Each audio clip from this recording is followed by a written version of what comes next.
হয়, চৰাইদেউ জিলাৰ এজন কৃষি বিষয়াই পৰীক্ষামূলকভাৱে শালি খেতি আৰম্ভ কৰিছে। মোৰ সহযোগী কেমেৰাৰ পাৰ্চন দিগন্ত গগৈ আছে। মই সমগ্ৰ দৃশ্য মই দেখাবলৈ অনুৰোধ কৰিছোঁ। চৰাইদেউ জিলাৰ এইজন কৃষি বিষয়াই বিগত দিনৰে পৰা তেওঁ পৰীক্ষামূলকভাৱে শালি খেতি আৰম্ভ কৰিছে আৰু ইতিমধ্যেই খেতিৰ যি হুননি ধানগুটি ইতিমধ্যে তেওঁ দোৱা আৰম্ভ কৰিছে।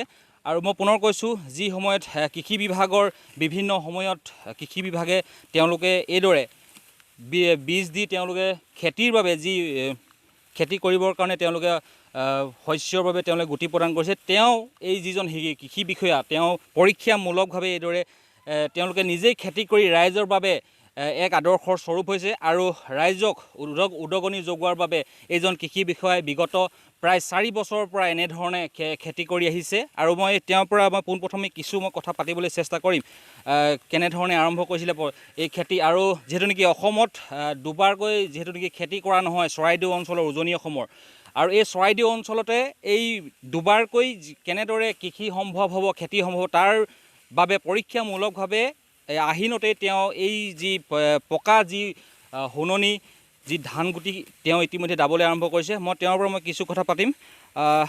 আপুনি যিহেতু নেকি এগৰাকী কৃষি বিষয়া আৰু আজি দেখিছোঁ যে হুননি যি ধানগুটি আপুনি দোৱাৰ যি চেষ্টা কৰিছে আৰু পৰীক্ষামূলকভাৱে আপুনি আৰম্ভ কৰিছিলে, কি ক'ব গোটেই বিষয়টো? হয়, মই এই শালি খেতিৰ পাছত কেনেকৈনো শাক পাচলি খেতি কৰিব পাৰি একেটো মাটিতে, সেই মাটিটো কেনেকৈ মুকলি হয় সেই বিষয়ে মই এবাৰ ৰিক্স লৈ এইটো খেতি কৰিছোঁ। 8 বিঘা মাটি এই হিমা ধান হয়। ধানটো 120 পৰা 25 দিন লাগে, কিন্তু মই এতিয়া 118 দিনত আজি প্ৰথম আৰম্ভ কৰিছোঁ। যিহেতু নেকি দেখিছোঁ উজনি অসমৰ এতিয়া যিহেতু নেকি চৰাইদেউত আপুনি খেতি কৰিছে, আৰু উজনি অসমত দুবাৰকৈ যিহেতু নেকি খেতি সম্ভৱ নহয় বা মানুহে কৰাই নাই, কিন্তু প্ৰথমবাৰৰ বাবে আপুনি এজন কৃষি বিষয়া হৈ আদৰ্শ দেখাইছে। কি ক'ব কৃষকসকলৰ বাবে, কি মেছেজ দিব? নহয়, কৃষকসকলে এই ধানটো সাধাৰণতে আগতীয়া ধানটো নকৰে, চৰাই খাব, গান্ধিয়ে খাব, এনেকুৱা কথা থাকে। মই নিজে কৰি চালোঁ। এতিয়া গান্ধী পোকৰ কাৰণে যিটো আমি পঞ্চদ্ৰব্য বুলি অৰ্গেনিক ঔষধ এটা ব্যৱহাৰ কৰিছোঁ, এটাও গান্ধী পোক নাই। গতিকে এনেকৈ যদি আহিন মাহত ধানটো মুকলি হৈ যায়, কাতি আঘোণ মাহত সৰিয়হ হওক, আলু হওক বা যিকোনো শাক পাচলি মানুহে এইটো মাটিত কৰিব পাৰে। এই যিটো নেকি এই যিটো বীজ দিছে আপোনাক, হয়, বীজটোৰ নাম কি? বীজটোৰ সীমা ধান আৰু ইয়াৰ NPH 942 ইয়াৰ নম্বৰটো। ক'ৰ পৰা এইটো কৃষি বিভাগৰ পৰা আহু খেতিত দিছিলে। আহু খেতিতটো মানুহে নকৰিলে, গতিকে শালি খেতিতে এইটো ধান। চৰাইদেউ জিলাত আপুনিয়ে কৰিছে নেকি এই যি খেতিটো? নহয়, মই নিজে কৰাৰ উপৰিও মই কমচে কম 20-25জন কৃষকক দিছোঁ। 4 মুঠিয়াল কমলা ৰাজকমক দিছোঁ, মথুবৰ জংঘলতো 2-4জনক দিছোঁ। ইতিমধ্যে খুব সুন্দৰ হৈছে, তেওঁলোকৰ ধান ওলাইছে, ধুনীয়া হৈছে। নাই বুলিও মই 18 মোন পাম বুলি আশা কৰিছোঁ। আপুনি কিমান বিঘা খেতি? মই 8 বিঘা কৰিছোঁ। 8 বিঘা কৰিছিলে। আৰু এতিয়া যিসকল কৃষক যিহেতু নেকি তেওঁলোকে মাত্ৰ এবাৰেই খেতি কৰে আৰু তাৰপিছত তেওঁলোকে খেতি নকৰে বা সেনেকৈ পথাৰ ডৰা পেলাই থৈ দিয়ে বা মাটিখিনি তেনেকৈ থাকে, কিন্তু আজিৰ তাৰিখত আপুনি যিহেতু নেকি দুবাৰ যি খেতি কৰাৰ যি পৰিকল্পনা, প্ৰথমতে আপুনি ধান সিঁচিছে আৰু তাৰ পাছতে আপুনি আকৌ নতুন যি ৰবি শস্য কৰিবলৈ প্ৰস্তুত হ'ব, কেনেধৰণে কি ক'ব গোটেই বিষয়টো মানে মাটিটো যেতিয়া টাইমৰ ওপৰতে যিকোনো খেতি এটা কৰা হয়, যদি খেতিটো টাইম পাৰ হৈ যায় প্ৰডাকশ্যন ভাল নহয়।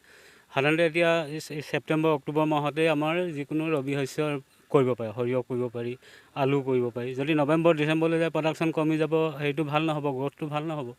এতিয়া মই নিজে এইটো খেতি কৰি দেখাইছোঁ। এতিয়া মোৰ কৃষক আহিছে, তেওঁলোকেও কৈছে যে আমিও অহাবাৰলৈ কৰিম।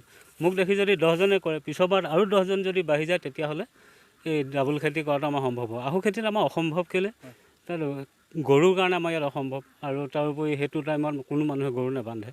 কিন্তু শালি খেতিৰ পাছত শাক পাচলি খেতিটো প্ৰতিটো মানুহে কৰিব, চবে অলপ হ'লেও কৰে। আগতে যদি এদুবা কৰিছিলে, মোক দেখি হয়তো এবিঘা কৰিব, নহ'লে 2 বিঘা কৰিব, কিবা এটা বাঢ়িব। হয়, এই মুহূৰ্তত ক'ব লাগিব, যিহেতু নেকি এই কৃষি বিষয়া, তেওঁৰ নাম হৈছে দিগন্ত চেতিয়া, আৰু এই দিগন্ত চেতিয়াৰ চেষ্টাতে ইতিমধ্যেই যিহেতু নেকি উজনি অসমৰ দুবাৰকৈ কৃষি কৰিবলৈ তেওঁ সক্ষম হৈছে। আৰু মই আৰু যিহেতু নেকি দীৰ্ঘদিন ধৰি এই খেতিৰ লগত জড়িত হৈ আছে, তেওঁলোকে প্ৰতিটো সময়তে খেতি কৰি আছে, মই তেওঁলোকৰ পৰা কিছু কথা জানিবলৈ চেষ্টা কৰিম। কাৰণ বৰ্তমানৰ সময়ত তেওঁলোকে এই যিহেতু নেকি এতিয়া শাওনৰ পথাৰত বা ধান দোৱাৰ দৃশ্যও নহয়, কিন্তু আহিনতে তেওঁলোকে খেতি কৰিছে। মই এগৰাকী দাৱনী আছে, মই তেওঁৰ পৰা কিছু কথা পাতিম। কেনে লাগিছে এতিয়া যিহেতু নেকি আহিনতে দাইছে আপোনালোকে? ভালেই লাগিছে, ইমান বেয়া লগা নাই।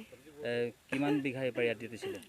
ইয়াত 7 বিঘা নে 8 বিঘা বুলি কৈছে আৰু। দিছে এতিয়া ধান দাই আছে দাই ধানটো আছোঁ। কেনেকুৱা হৈছে আপোনালোকৰ ভালেই হৈছে।